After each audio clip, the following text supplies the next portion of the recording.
Pay attention to Shanann Watts, 34 years old and 15 weeks pregnant, being dropped off at her home in Frederick, Colorado at 1:48 in the morning on August 13, 2018. Her best friend, Nicole, has just driven her back from a business trip.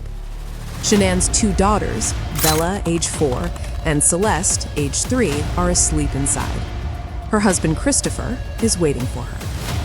She has less than 1 hour to live. Because Christopher Watts, 33, has spent the past 6 weeks planning how to eliminate his entire family so he can start a new life with his mistress. Tonight, Shanann thinks she's coming home to work on saving her marriage. Tonight, Christopher has already decided this family will cease to exist by morning. This is the story of how America's picture-perfect family man murdered his pregnant wife and 2 little girls, stuffed their bodies in oil tanks with 8-inch openings, and how a neighbor's security camera caught him in the act. Christopher Lee Watts and Shanann Catherine Ruzek met in North Carolina in 2010. They married in November 2012 and moved to Frederick, Colorado in 2013 after Chris got a job as a field operator at Anadarko Petroleum, an oil company. They purchased a beautiful 5-bedroom home at 2825 Saratoga Trail in a quiet suburban neighborhood. Their daughter Bella was born in December 2013. Their second daughter, Celeste, arrived in July 2015. To everyone who knew them, the Watts family appeared perfect. Shanann was active on social media, constantly posting photos and videos of their beautiful home, their adorable daughters, their seemingly happy marriage. She worked from home as a sales representative for a multi-level marketing company called Lavelle, selling nutritional supplements called Thrive. She documented everything on Facebook: family trips, birthday parties, ordinary moments with the girls. Hundreds of posts showing what looked like an ideal American family. But beneath the surface, cracks were forming. In June 2015, the Watts filed for bankruptcy, listing nearly $450,000 in liabilities against a combined income of about $90,000. Their $3,000 monthly mortgage, car payments, credit card debt, and medical bills were drowning them. The financial stress took its toll on the marriage. By 2017, Chris had become emotionally distant. He started working out obsessively, losing significant weight, transforming his appearance. Shanann tried desperately to save their marriage. She planned trips, made romantic gestures, posted positive messages about their relationship on social media. But Chris was already gone. In early June 2018, Chris was promoted to field coordinator at Anadarko, which meant spending more time in the office. That's where he met Nicole Kessinger, a 30-year-old coworker. They started flirting. Text messages escalated. In late June, just after Chris and Shanann returned from what Shanann hoped would be a healing trip to San Diego, Chris and Nicole met at a park in Thornton and began a physical relationship. Throughout July 2018, Shanann and the girls spent 6 weeks visiting family in North Carolina. Chris spent nearly every night at Nicole's apartment. He told her he was going through a mutual divorce that was almost finalized. He never wore his wedding ring, claiming it was being resized after his weight loss. He never mentioned that Shanann was pregnant. Nicole had no idea she was dating a married man with a pregnant wife and 2 children at home. Chris and Nicole went on dates: a car museum in Boulder, a drag race, camping at the Great Sand Dunes National Park. Chris described her to investigators as the love of his life. She made him feel like an equal partner, unlike his marriage where Shanann made most of the decisions. For the first time in years, Chris felt like someone was actually interested in his opinions. On August 10, 2018, Shanann discovered she was 15 weeks pregnant with their 3rd child, a boy. They would name him Nico. She was thrilled. Chris showed no enthusiasm whatsoever. He would later confess to investigators that he'd given Shanann OxyContin, hoping to cause a miscarriage. He thought it would be easier to be with Nickel if Shanann wasn't pregnant. On August 11th, 2 days before the murders, Chris took Nickel on what would be their final date. He used the family debit card to pay for dinner. Shanann, monitoring their accounts from North Carolina, saw the charge. She knew something was wrong. Very wrong. On the evening of August 12th, Shanann flew home from North Carolina. Her best friend, Nicole Atkinson, picked her up from the airport. They talked about the marriage troubles, about Chris's strange behavior, about Shanann's fears. At 1:48 in the morning on August 13th, Nicole's car pulled up to 2825 Saratoga Trail. Security cameras captured Shanann getting out, grabbing her suitcase, walking to her front door. Nicole watched her friend disappear inside. She would never see Shanann alive again. Inside the house, Chris was awake. Bella and Celeste were asleep in their bedrooms. Shanann got into bed around 2 a.m. According to Chris's later confession, they had sex. He described it feeling like a test, like she knew about the affair and was testing whether he still wanted her. Afterward, Chris told Shanann he wanted a separation. An argument began. Then, Christopher Watts wrapped his hands around his wife's neck and strangled her. It took 2 to 4 minutes for Shanann to die. She fought, she struggled, but Chris was stronger, and he didn't stop. He murdered his pregnant wife in their bed while their daughters slept down the hall. If cases like this matter to you, if you believe these stories deserve to be told with respect and accuracy, please subscribe to the channel and hit the notification bell. Every subscription helps us continue bringing you thoroughly researched true crime content. But Bella and Celeste didn't stay asleep. They woke up. They saw their father carrying their mother's body down the stairs. "Daddy, what's wrong with Mommy?" Chris told them Mommy was sick. He was taking her to the hospital. He loaded Shanann's body into his work truck.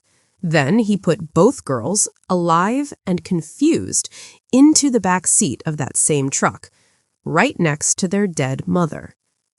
At approximately 5:17 in the morning, the neighbor's security camera captured everything. Nate Trinistitch's camera showed Chris backing his truck into the garage. The footage showed him walking back and forth, loading items into the cab of the truck, not the bed, dark clothing, methodical movements, then driving away, heading toward the Anadarko oil field where he worked. Chris drove 45 minutes to an isolated oil site called Survey 319. His daughters were in the back seat, confused, scared, asking about Mommy.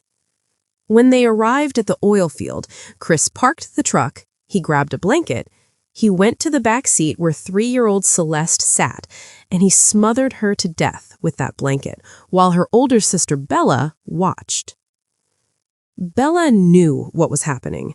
This beautiful, intelligent 4-year-old girl watched her father murder her baby sister.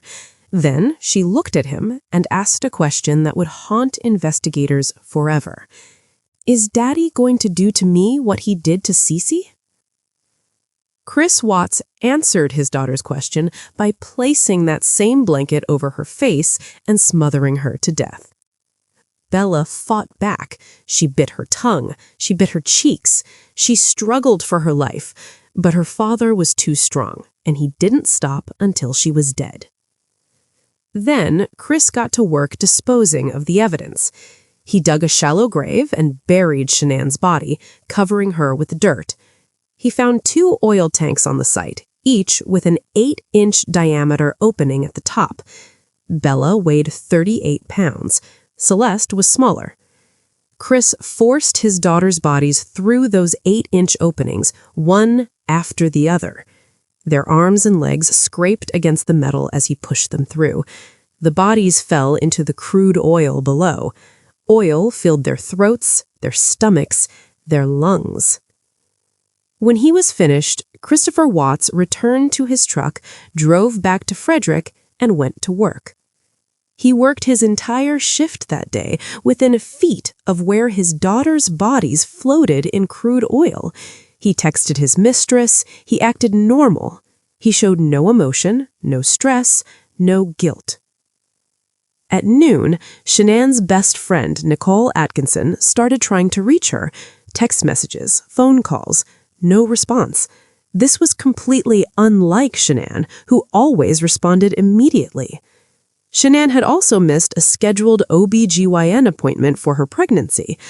Nicole's worry turned to panic. At 1:40 in the afternoon, she called the police and requested a welfare check. Frederick police arrived at the Watts home. Chris, who was at work, gave them permission to search the house.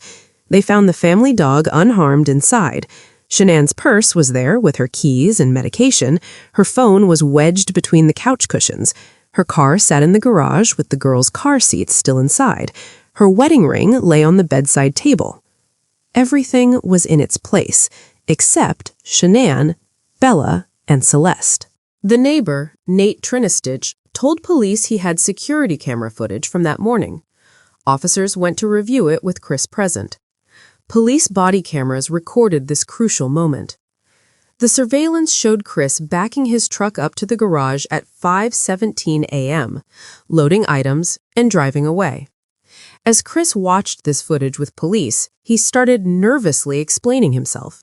He said he was just loading tools for work, just his lunchbox, normal stuff. He kept talking, over-explaining, fidgeting, rocking back and forth.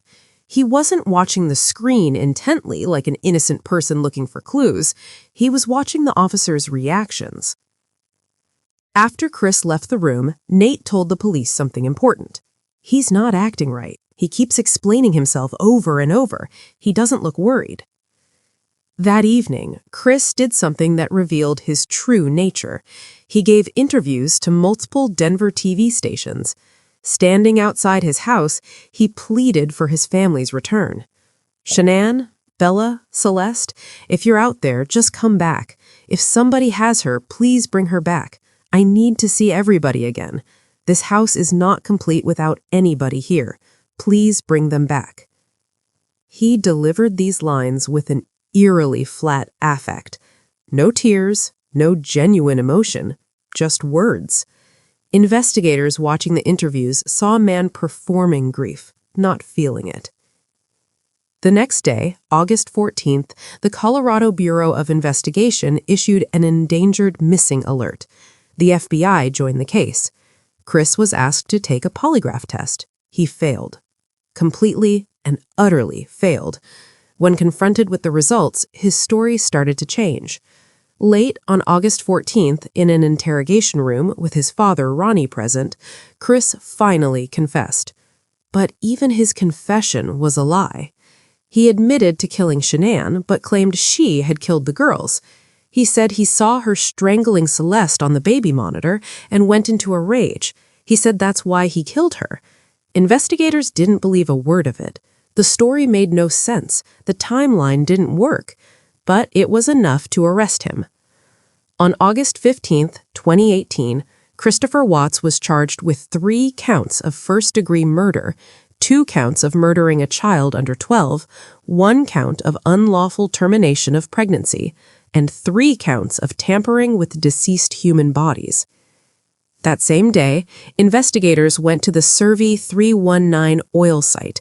They found Shanann's body in a shallow grave. Her hands had been covered with plastic bags. The fetus had been partially expelled from her body during burial. Then came the horrific task of recovering Bella and Celeste from the oil tanks. Special equipment had to be brought in. The girls' bodies, saturated with crude oil, had to be carefully extracted through those same 8-inch openings their father had forced them through. Bella was pronounced dead at 5:50 p.m., Celeste at 3:40 p.m. The recovery took all day. Autopsies confirmed what investigators suspected. Shanann died from manual strangulation. Bella and Celeste died from smothering and suffocation. Bella had bitten her tongue and the insides of her cheeks during her struggle. Both girls had oil in their throats, stomachs, and lungs from being submerged in the tanks. On November 6, 2018, Christopher Watts pleaded guilty to all charges. He avoided trial and the death penalty by accepting a plea deal. Shanann's family agreed to the deal because they couldn't bear the thought of a lengthy trial forcing them to relive the horror. On November 19, 2018, Christopher Watts was sentenced. Judge Marcelo Cobcow called it perhaps the most inhumane and vicious crime he had handled out of thousands of cases. The judge echoed the words of Shanann's father, Frank, who told Chris during his victim impact statement, "You carried them out like trash." Christopher Watts received 5 consecutive life sentences without the possibility of parole, plus 48 years for unlawful termination of pregnancy and 36 years for tampering with the bodies. He would die in prison. Shanann's mother, Sandra, spoke through tears, "We loved you like a son." The betrayal was complete. The family they had welcomed into their lives had murdered their daughter and granddaughters. Chris showed no emotion during the sentencing, no apology, no explanation for why he committed these unspeakable acts. He simply accepted his fate and was led away. But the story didn't end there. In February 2019, Chris gave a second confession during a 5-hour prison interview with investigators. This time, he admitted the truth. He had killed the girls, not Shanann. He had killed them at the oil site. He described Bella watching him smother Celeste. He described Bella's final words, asking if he was going to do to her what he did to Cece. He confessed to strangling Shanann in bed and loading the living girls into the truck with their dead mother. Later, in letters to a pen pal, Chris revealed even more. He had been planning the murders for weeks. He had given Shanann OxyContin, trying to end the pregnancy. He had researched how to dispose of bodies. This wasn't a crime of passion. This was calculated, premeditated annihilation of his family. In September 2020, Netflix released a documentary called American Murder: The Family Next Door. The film used no narration. Instead, it pieced together the story entirely from raw materials: police body camera footage, security camera footage, Shanann's own Facebook posts and videos, text messages, home videos. The documentary showed how Shanann had documented their picture-perfect family life online, never knowing her husband was planning to kill her. The film became a global phenomenon, watched by millions, cementing the Watts case as one of the most disturbing family annihilations in modern American history. If you're finding this case as compelling and heartbreaking as I am, please take a moment to like this video and subscribe to the channel. It helps more people discover these important stories. The case raised questions that still haunt people today. How could a man who appeared so normal, so quiet, so gentle, commit such monstrous acts? How could he murder his own daughters and look them in the eyes while doing it? How could he work a full shift at the oil field, knowing his children's bodies were in tanks just feet away? How could he give TV interviews begging for their return when he knew exactly where they were, because he put them there? Nicole Kessinger, the mistress who had no idea she was dating a family man, cooperated fully with investigators. She went to police before the bodies were even found, providing crucial evidence about Chris's lies and the affair timeline. When she learned the truth, she was devastated. She texted Chris, "What did you do? What did you do?" She never spoke to him again. After the case became public, Nicole disappeared. She changed her identity and went into hiding, subjected to massive online harassment by people who blamed her for the murders. Her current location is unknown. Christopher Watts is currently serving his sentence at Dodge Correctional Institution in Waupun, Wisconsin. He was transferred there from Colorado for safety reasons. He receives love letters from women around the country. He has claimed to find God in prison. His lawyer says he's remorseful. But those who watched him show zero emotion during his sentencing, during victim impact statements, during descriptions of what he did to his daughters, know better. Christopher Watts is exactly what he appeared to be in those TV interviews. Empty, cold, incapable of genuine human emotion. Shanann's family, Frank and Sandra Rzucek, and their son Frankie, have had to endure not only the loss of Shanann, Bella, Celeste, and baby Nico, but also vicious online attacks. Cruel people on social media have blamed Shanann for her own murder, claiming she was too controlling, too focused on social media, too involved in multi-level marketing. In July 2019, Frank Rzucek released a statement begging people to stop. He described the horrible, cruel abuse and outright bullying his family has suffered. He said Shanann and the girls have been ridiculed, demeaned, slandered, and mocked in the most vicious ways. The victim blaming has been relentless. But the truth is simple. Shanann Watts was a loving mother who fought through lupus and financial struggles to provide for her daughters. She documented her life on social media because she was proud of her family and wanted to share her joy. She worked hard selling products she believed in. She tried desperately to save her marriage. She did absolutely nothing to deserve what happened to her. Bella and Celeste were innocent children who loved their daddy and trusted him completely. They died terrified and confused, unable to understand why the person who was supposed to protect them was hurting them instead. This case stands as a reminder that evil can hide behind the most ordinary face, that a man can smile for the camera while planning to murder his family. That social media shows us what people want us to see, not necessarily what's real. That financial stress and affairs and midlife crises are never, ever an excuse for violence. Shanann Watts deserved to raise her 3 children. She deserved to see Bella start kindergarten and Celeste learn to read and baby Nico take his first steps. She deserved to grow old with a partner who truly loved her. Instead, she got less than an hour from the time she walked through her front door until her husband strangled the life out of her. Bella deserved to grow up, to go to school, to make friends, to fall in love someday, to become whoever she was meant to be. Instead, she died watching her sister get murdered and knowing she was next. She died asking her father a question no child should ever have to ask. Celeste deserved to giggle and play and discover the world. She deserved to be safe in her father's care. Instead, she died at 3 years old, smothered by the man who should have protected her above all else. And Nico, who never got to take a single breath outside his mother's womb, deserved the chance to live. Christopher Watts took all of that away because he wanted to be with his girlfriend, because his family had become an inconvenience. He chose the coward's way out. He chose murder.